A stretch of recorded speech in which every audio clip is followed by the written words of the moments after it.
आज सकाळी मायक्रोचं प्रॅक्टिकल होतं, पण त्याआधी आम्हाला आय कार्ड दिलं आणि बघा बर का, त्या आय कार्डवर माझं तोंडच नाही दिसत.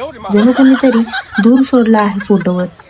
आता आय कार्ड भेटलं म्हणल्यावर म्हणलं बघू जरा कसं दिसतंय. मग लॅबमध्ये गेलो आणि प्रॅक्टिकल करायला घेतलं. प्रॅक्टिकल सुरू असताना इथं बघा, मध्येच पोरांची मस्ती सुरू झाली होती. मी पण शांतपणे लॅबमध्ये काम करते असं दाखवलं, पण मनात तर मी पण कधी मस्ती करते असं झालं होतं, असा विचार करत होते. प्रॅक्टिकल झालं की थेट घरी आले आणि घरी येताच भूक लागली, म्हणून मी लगेच व्हेज रोल बनवला. खरं सांगू, पहिला बाईट घेताच वाटलं, वाह, मास्टर शेफ सृष्टी कांबळे. रात्री जेवण झाल्यावर रक्षाबंधनच्या तयारीला लागले. माझ्या माईला मेहंदी काढायची होती, म्हणून मी विचार केला चला आर्टिस्ट मोड ऑन करूया. मग काय, मेहंदी काढताना जरा प्रोफेशनल फील देऊन मेहंदी काढली. असा माझा दिवस आय कार्ड पासून मेहंदीपर्यंत फुल ऑन मसालेदार गेला.